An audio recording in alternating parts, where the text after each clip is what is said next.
eso genera los síntomas positivos. Actúa ahí como antagonista del receptor D2. Y como hay hipodopaminergia mesocortical y genera los síntomas negativos, actúa como agonista. Por eso que el aripiprazol baja también los niveles de prolactina y mejora la sintomatología negativa y tiene cero efecto sobre el peso y el desarrollo del síndrome metabólico. Es muy bueno, el aripiprazol es muy buen antipsicótico, muy bueno. Doctor, ¿y no nos quiere enseñar farmacología? ¿Mm? ¿No nos quiere enseñar también farmacología? En psiquiatría les enseño psicofarmacología. Ahorita estamos perdidos en fármaco. ¿Quién les enseña por farmacología? El doctor Aldo. Es que siento que se explica bien, pero explica como que muy básico, ¿no? Como Es como el resumen del resumen del resumen. Y me quedo con eso. ¿Cuántas psicofarmacologías llevan? Farmacologías. Dos. Antes enseñaba el doctor Chirinos. A mí me enseñaba el doctor Chirinos, que era nefrólogo. ¿Por qué no se enseña en la mañana? Ya mayor, que Otro chile. hacía su clase de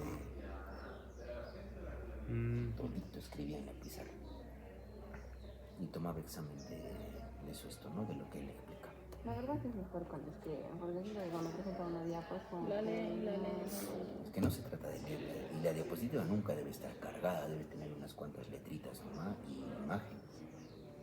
Y tiene que tener siempre abajo, chicos, como les digo, su referencia bibliográfica de dónde estoy sacando. Porque si no, o yo me he inventado esas cosas. No, eso está en los libros. Y eso se ha hecho, digamos, si uno hace investigación, le indican que para poder dictar, tiene que tener eso. Ya, entonces, luego vamos a pasar a lo que es el examen del estado mental, ya en la práctica 4. ¿Cuánto tiempo ya estamos? ¿A qué hora hemos comenzado? No sé quién seguía prácticamente casi una hora. En un rato les voy a dar un break para que descansen, ¿no? Están cansados, creo. ¿Sí? ¿Estás cansada? Sí. Ahora sí no estoy de examen de práctica. Ese es el problema, ¿no? Pero no sirve. Sí, no sé bien. Examen práctico de qué? Patología. ¿Con quién hacen patología? Con La doctora María Luisa. María Luisa. María Luisa. Arias, Fajardo Arias. Arias Fajardo. Ah, Se patología. explica bien, solo que explica muy rápido. Fernandito. Sí. Doctor Fernando. Miranda. Ah, él es muy bueno. Muy bueno. Muy Explica bueno. muy lindo, tienes un método similar de... Enseña bien. Sí. Porque si ustedes se han dado cuenta, nosotros los docentes jóvenes tenemos otra visión de las cosas. Sí. Es verdad.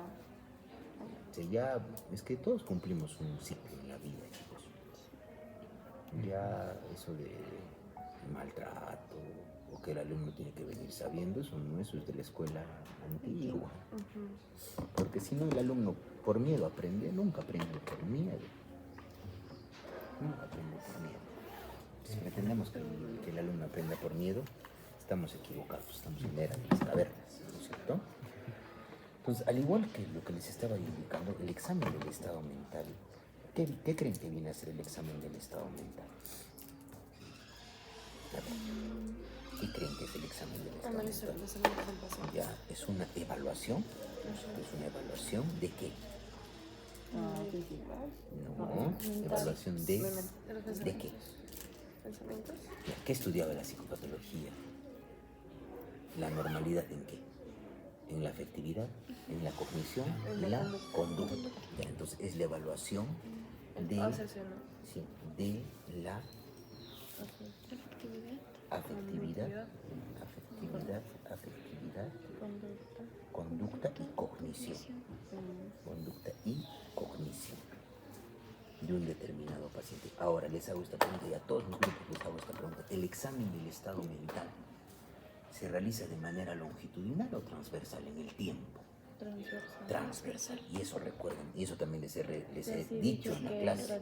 Les voy a poner, ¿no es cierto? ¿Cuál ya es Nos pone transversal? preguntas teóricas también. Sí, ¿no? Nos pone preguntas En la teóricas. práctica, En teoría. en teoría, algunas preguntas hay, por ejemplo, para aplicar conceptos. Por ejemplo, de lo que es la psicopatología descriptiva. ¿Cuál de los siguientes términos es el que más se adecua a la definición de psicopatología descriptiva? Si saben que lo que yo les he explicado, si en una de las alternativas está, es la ciencia que estudia las alteraciones que se dan entre el ello y el yo y el superyo, determinadas por Sigmund Freud, ¿eso es verdadero? No, porque No. no es explicativo. Eso es explicativa, No ¿ven? entendí, pero no se me reveló. Es explicativo. Transversal. Ah, ya, pero para eso tenemos que entendernos porque eso no se debe variar ahora. No, no es memoria. ¿Por qué va a ser memoria? Hay, como hay muchos términos. No, en la psicopatología, acuérdense, a nivel de teoría, ¿no? La psicopatología descriptiva, ¿qué hace? Esto. Categoriza, sistematiza y da un término, acuña un término específico para una determinada alteración de la función psíquica. Eso es lo que hace ahora. La psicopatología general estudia las alteraciones de las diferentes funciones psíquicas. La psicopatología clínica construye los síndromes.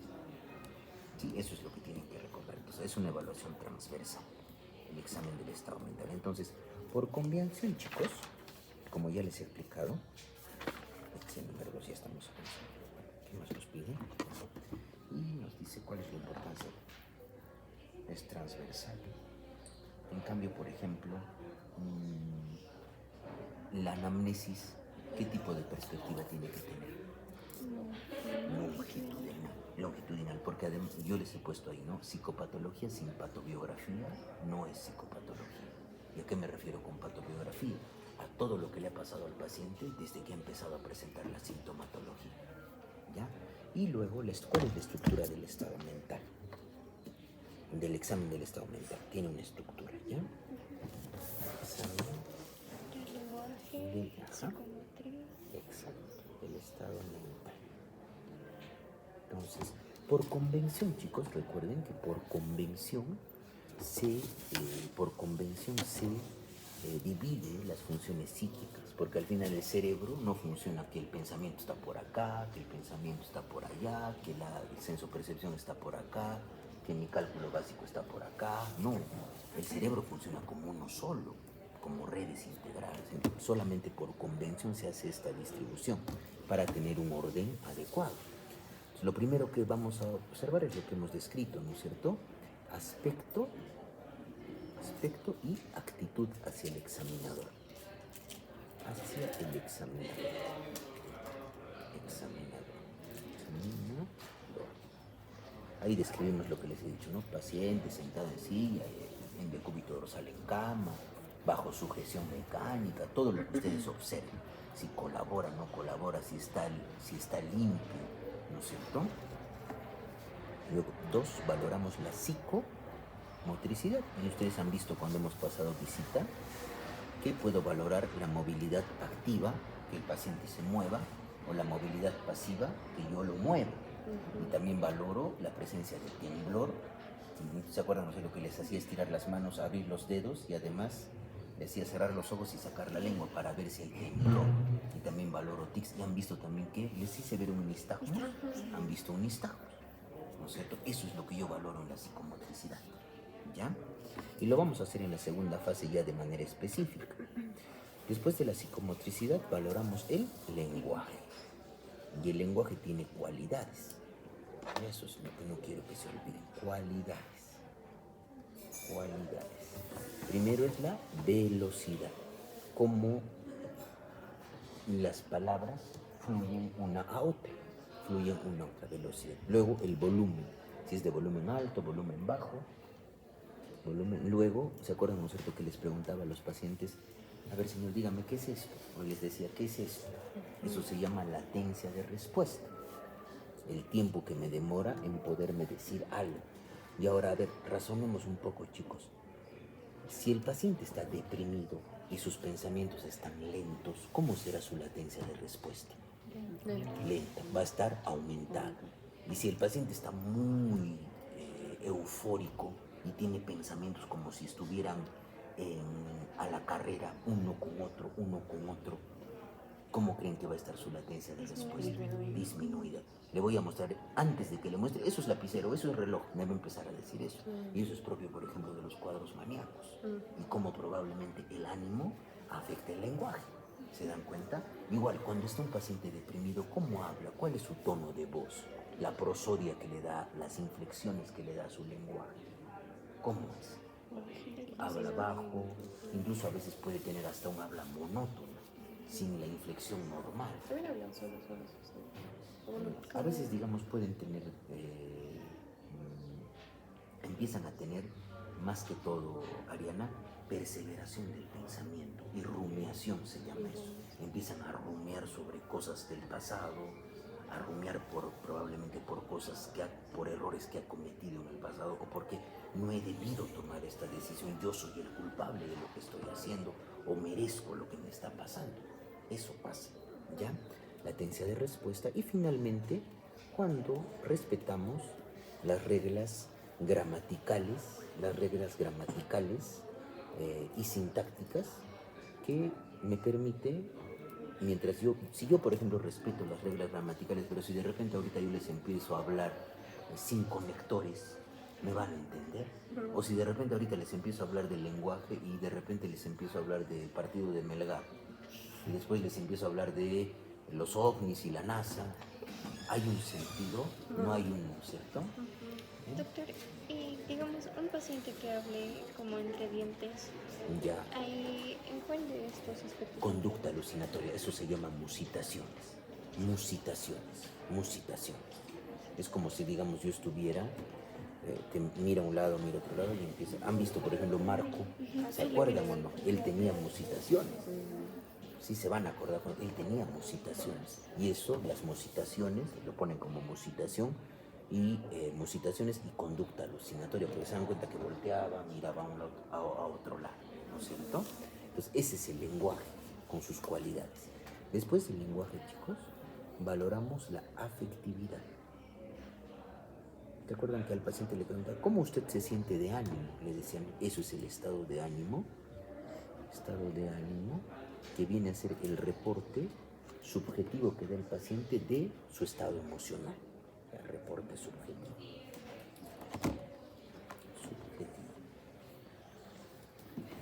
Y el afecto es lo que el clínico observa, ¿ya? Es decir, es lo objetivo. Por ejemplo, recordando al paciente Marcos, ¿no es cierto? ¿Cómo era su afecto? ¿Tenía una respuesta emocional? No. ¿Y por qué No, el ánimo es timio. Ese es el término para el ánimo, es timio. El ánimo nos dijo que sí se sentía bien, nos dijo entonces ese último, pero el afecto, ¿cómo es? Tiene cualidades, el afecto, no se van a olvidar, ¿no es cierto? Entonces, ¿cuáles son las cualidades? El afecto es lo que ustedes observan, es decir, la respuesta verbal, la respuesta, la mímica facial, el lenguaje corporal, que tiene que ser congruente con el estado de ánimo.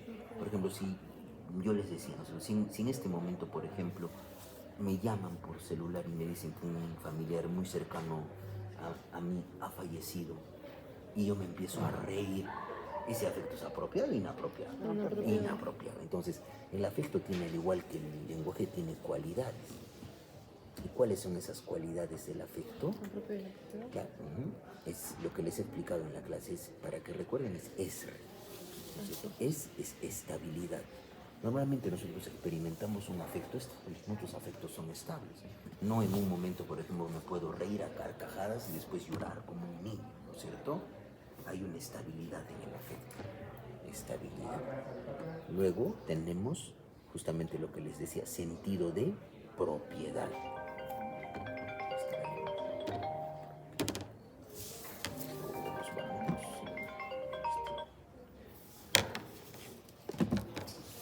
Sentido de propiedad. Ahora, normalmente el afecto tiene que ser congruente con el estado de ánimo o tiene que estar apropiado al estado de ánimo y también tiene que estar congruente con... ¿Cómo está? Muy buenas tardes. Tiene que ser congruente con el componente ideativo. Si yo les digo, por ejemplo, tengo ideas de suicidio y me empiezo a reír, ¿es congruente? No es congruente, ¿no es cierto? Es decir, no es apropiado. ¿Ya? Y luego el rango, que es como si fuera una dimensión, ¿no? Es decir, algo que varía, desde un afecto encogido propio del paciente deprimido hasta un afecto expansivo propio del paciente maníaco.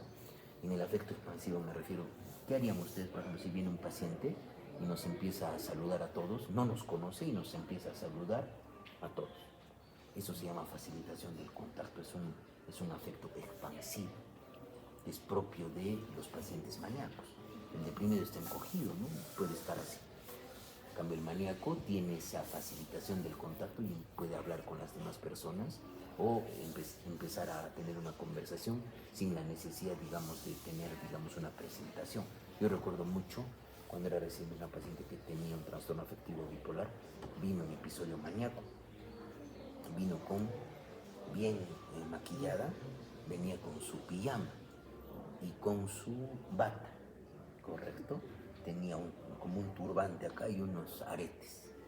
Es decir, era, digamos, como le digo, ¿no? Exuberante en la parte de... y bien pintado.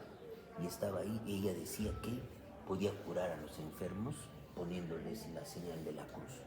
Y en emergencia, en el área de emergencia, a todos los enfermos les estaba empezando a hacer la señal de la cruz sin conocer.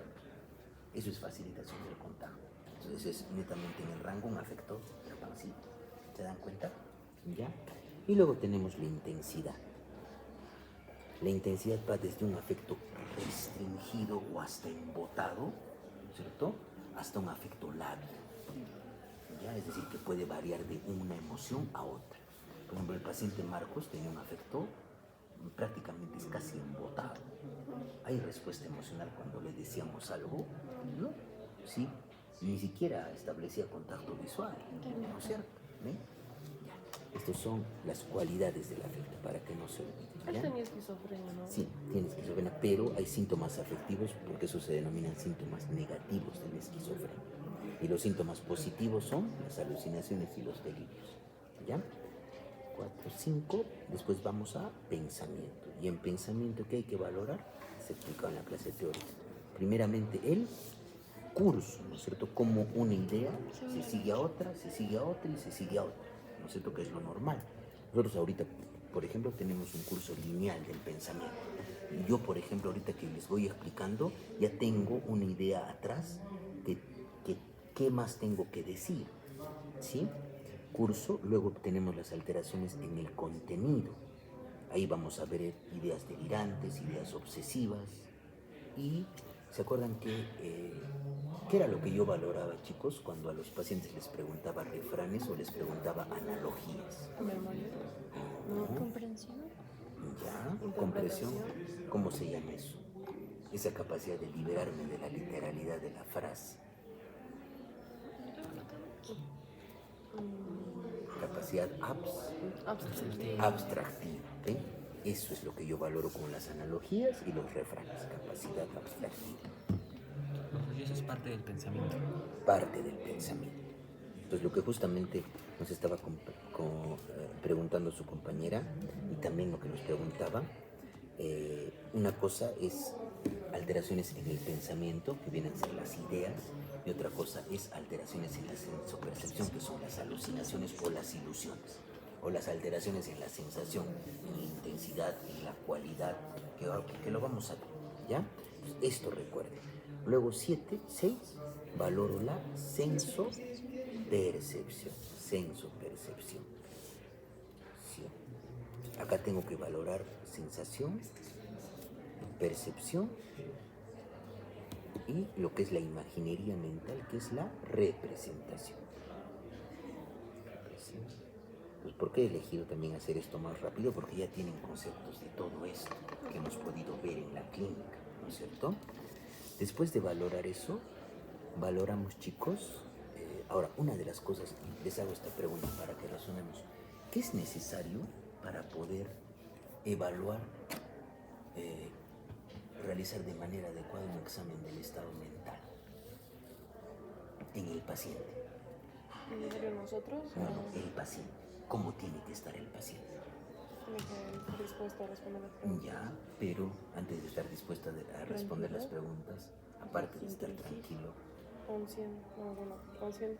el nivel de conciencia. Tú podrás hacer el examen del estado mental, Ariana, a un paciente somnoliento. No. Podrás hacer el examen del estado mental a un paciente que esté en coma. Podrás hacer el examen del estado mental a un paciente agitado. No, ¿se dan cuenta? Eso es una de las... Pues también valoramos conciencia y el nivel de conciencia. Conciencia y sus niveles, ¿no es cierto? Después valoramos, otra de las cosas que evaluamos, ¿se acuerdan que evaluábamos la memoria? Y la memoria puede ser de 3 tipos, ¿no? Igual esto no es necesario, este es el esquema que tienen que tener. ¿Y yo por qué creen que me lo sé de memoria? Porque a cuántos pacientes como psiquiatra veo, ya tengo, ustedes se han dado cuenta que yo ya tengo mi esquema. Cuando hemos ido a evaluar pacientes acá, sí, Sí. han visto que yo ya tengo mi esquema y le pregunto las cosas, ¿no es cierto? La memoria tenemos que valorar la memoria inmediata, la memoria reciente y la memoria remota, ¿ya? La memoria inmediata es la capacidad de repetir. ¿Se acuerdan que en la visita le decía, a ver, repítame las siguientes 3 palabras? Árbol, ventana, silla. Y el paciente me decía, árbol, ventana, silla. Esa es la capacidad de repetición que demora aproximadamente minutos. ¿Ya? Luego, ¿se acuerdan nosotros? Como yo le preguntaba al paciente la capacidad abstractiva acá, un refrán, o le preguntaba una analogía, al momento de evaluarlo le decía, señor, señora, cuando hace un momento le he preguntado en qué se parecían 2 frutas, ¿qué frutas eran? Eso es para valorar la memoria reciente, ¿ya? Que viene a ser este recuerdo que va entre minutos a horas. Y finalmente la memoria remota viene a ser el conocimiento semántico. Al hablar de conocimiento semántico, ¿a qué me refiero? ¿Significado? Significados o, si no, hechos importantes en nuestro que suceden, ¿no? O preguntarle, ¿por qué creen que le preguntaba al paciente? ¿Usted sabe quién fue Cristóbal Colón? No sé. Ahora, eso también va a depender mucho de su nivel educativo y de su componente cultural. Por ejemplo, no le voy a preguntar a un shipibo conmigo quién fue Cristóbal Colón, que no tiene ni siquiera nivel educativo. Me podrá responder y no puedo decir que su memoria remota está alterada. Bien, como la implicancia del componente cultural, una barrera, por ejemplo, también para hacer el examen del estado mental es el idioma, ¿no es cierto? Pero lo principal es que el paciente tenga un nivel de conciencia adecuado. ¿Sí? Memoria. Luego, ¿se acuerdan que al paciente le preguntaba, le decía que me diga los meses del año de diciembre hacia atrás, o que me empiece a decir el nombre de una persona que comience con la letra P, el nombre de un animal que comience con la letra P, el nombre de una cosa o objeto que comience con la letra P? ¿Qué estaba valorando ahí? Atención y concentración. Atención y concentración. Luego, ¿se acuerdan que le preguntaba una operación aritmética al paciente? ¿Cuánto le preguntaba? 48 por 12. El 48 por 2 me permite, 24 por 4. o 24 por 4, o 12 por 8, ¿no es cierto? Le voy cambiando, porque a veces algunos pacientes aprenden ya el 48 por 2. Sí, creo que como ustedes hemos visto, ¿no? Le pregunté después 12 por 8 y no podía, ¿no es cierto? Entonces, el cálculo básico me permite que cuando ese paciente me responde esa operación aritmética, tengo la seguridad de que tiene por lo menos un coeficiente intelectual por encima de 70. ¿Ya? Cálculo básico. Luego, es más, nos falta atención. Ya, luego valoramos el juicio. Y recuerden, ¿no es cierto, chicos? Hay 2 tipos de juicio. El juicio de realidad y el juicio crítico. ¿Cuándo se pierde el juicio de realidad? Cuando mis experiencias internas o mi vivencia interna se funden con la realidad externa. Lo que sucede cuando un paciente tiene ideas delirantes y tiene alucinaciones. Porque al mismo tiempo que tiene ideas delirantes, también tiene conceptos normales. Y al mismo tiempo que experimenta las alucinaciones, también escucha mi voz mediante el cual estoy haciendo el examen mental. Entonces, el juicio de realidad es cuando se pierde los límites entre lo interno y lo externo, entre lo interno y lo externo. Y el crítico conlleva mucho lo que tiene que ver con nuestros principios éticos, nuestros principios morales, ¿sí? Por ejemplo, ¿no? Yo sé que no es adecuado robar, pero si de repente, digamos, Ariana se va y ustedes también se van y yo me robo su iPad, ¿está bien eso? Eso depende de qué, también de la normalidad adaptativa, de que yo me adapte a las normas, a las reglas. Ahora, otra pregunta, por ejemplo, ¿Es conveniente o es normal?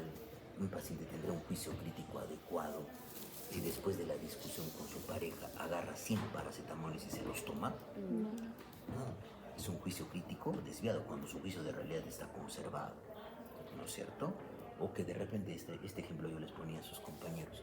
Por ejemplo, que yo estoy atendiendo a un paciente con consulta externa y un paciente me dice: usted es el peor psiquiatra que me ha atendido. Yo agarro, salgo, pido un taxi y me voy al Puente Chilín y me lanzo. ¿Es una respuesta adaptativa? No. No, ¿no es Yo cierto? sí. No es una respuesta adaptativa. ¿Se dan cuenta?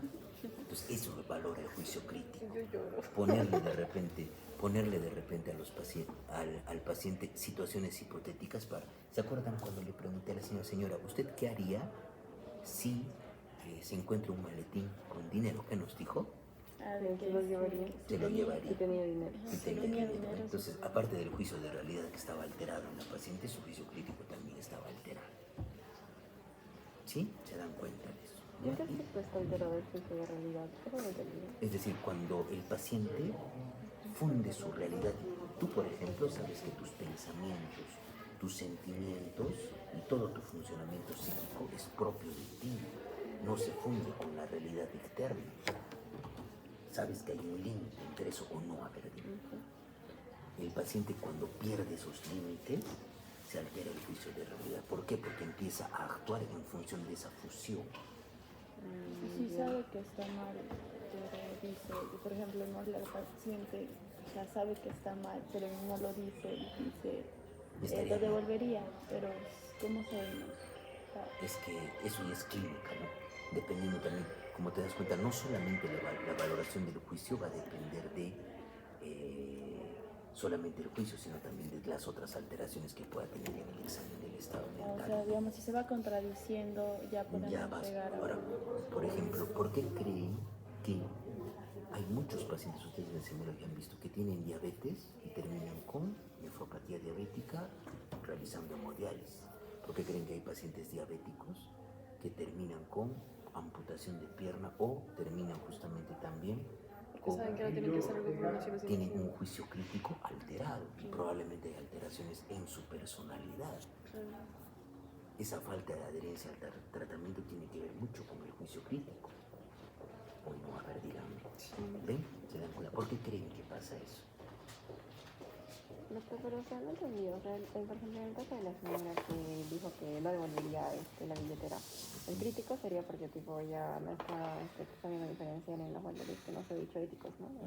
Pero en ese mismo caso, pero en el aspecto de realidad, ¿cómo sería? O sea, no. Es que tú tienes que ver en el juicio de realidad si las vivencias internas del paciente se funden con la realidad externa y no puede diferenciar lo que es objetivo de lo que es subjetivo. Se funde eso y no puede diferenciarlo. Es como si él estuviera viviendo su realidad interna en el mundo externo. Ahora sí ya me entendiste, ¿no es cierto? A ver, y finalmente hablamos de lo que es el insight o introspección. Ahora, la introspección, chicos, conlleva que de repente, ¿no? En estos momentos, por ejemplo, yo tengo una epigastrélica, tengo distensión abdominal, tengo reflujo gastroesofágico. Yo voy a pensar que probablemente tengo una gastritis. O una persona que no es del área de la salud va a pensar que algo está pasando con su estómago y adjudica una causa a sus síntomas. Lo mismo es para la parte de psiquiatría. ¿Se acuerdan, no es cierto, que había el término de normalidad subjetiva? Hay algunos cuadros donde no hay introspección, los cuadros de personalidad, la psicosis, ¿no es cierto? Porque el paciente ha perdido el juicio de realidad, por eso no tiene introspección. Y, por ejemplo, las dependencias a sustancias. El paciente niega que tenga algún problema con la sustancia, a pesar de que la sustancia le ha generado que lo asalten, que se exponga a situaciones de riesgo, que pierda su trabajo. ¿Sí? ¿Se dan cuenta de eso? ¿No? La introspección es la capacidad de darse cuenta de los síntomas y signos. Entonces, este es el número 3. Entonces, a ver, vamos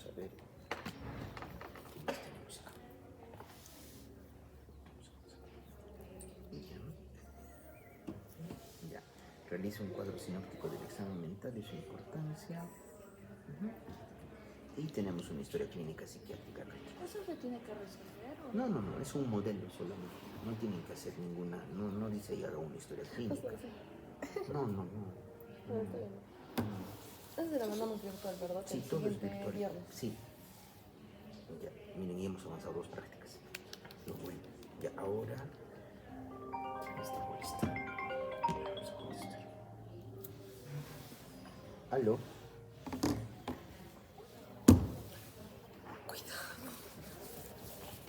Sí, disculpe, ¿en qué lo puedo ayudar? Sí, Edwin Luza, médico psiquiatra. Dígame. Ya, sí, pero yo solamente atiendo con cita agendada. No atiendo de manera... No, hoy día no tengo citas. Tendría que escribirme para que yo le agende la cita. Porque ya tengo pacientes programados. Sí, me escribe este número, que ya tengo pacientes programados. Ya lo podría atender de repente, probablemente a partir de lunes o martes. Sí, es que lamentablemente yo ya tengo pacientes programados. Si no, con todo gusto lo atendería, señor.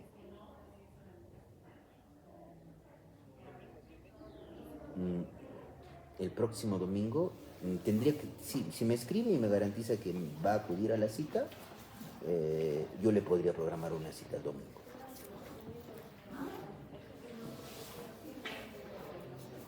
¿Este domingo? Ya, tendría que escribirme por eso, para que le confirme. Escríbame. Ya, listo, ya, hasta luego. A veces los pacientes Insistentes. no piensan pues que... Ya No, no yo quiere solamente pacientes que el médico no es humano. Ajá, O que te llaman, que Ya, tienes que quieren que atender. los atiendes inmediatamente. No, yo por ejemplo solamente atiendo chicos con cita agendada. Y atiendo 2 o 3 pacientes en la tarde, nada más. Porque por paciente me demoro 1 hora y media por lo menos. ¿A qué te refieres, doctor? O sea, aparte del hospital. Sí, aparte del hospital. Tengo mi consultorio particular. Usted sí trabaja por eso. ¿Y por La qué? universidad, el hospital, su consultorio. Pero hay que trabajar. Aprovechar la juventud. Después ya, para irme al asilo después, ¿no es cierto?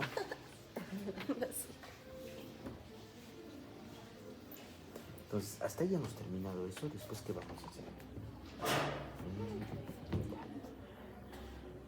Psicología médica, medicina, psicología, creo que sí, eso les puedo explicar.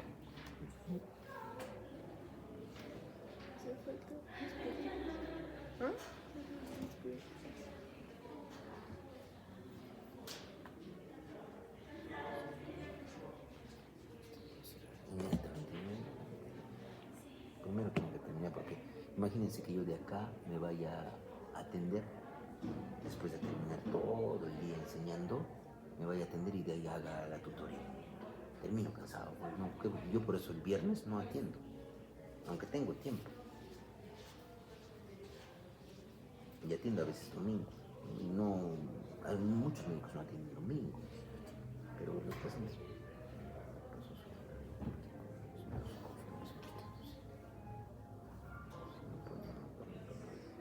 Tengo que terminar de hacer mis exámenes. Ya, entonces les voy a dar ¿cuánto tiempo, chicos? 15 minutos. Ya. Uy. Es 11, sí, es 2 y 45. ¿Hasta qué hora tienen tiempo? No se pasó 11:15, hasta el 1:15. ¿Sí está bien? Ya, vamos a avanzar y vamos a tener que... Entonces solo dos. Pero Son no solo podemos quedar un 10 horas. poquito más, ¿o no? Sí, pues ustedes pueden. Ya me acuerdo. Pero así no terminamos hoy. Sí, sí, no. O si no digamos- terminé largo hasta el 1:15 del tiempo que terminemos. No pasa nada. Sí. Para que ya nos vayamos Ya, a almorzar. permítanme a mí tomar ahorita. ¿Ya? Yo también 5 quiero ir al minutos. baño. ¿Dónde Ya. es? Al lado de donde dejamos Al lado las de las cositas, residencias. literalmente. Esto de paso voy a dejar. ¿Ya? Que para O se sea, ¿de estire. dónde está la- Donde ¿Dónde se son hacía las dejar las cositas? cosas, ese es el baño para el personal. Allá, ahí entro, dentro. Sí, al ladito, ahí están los 2 baños. Uy, ya está. Vamos a avanzar. Porque vamos a tener que, no vamos a terminar, Ariana,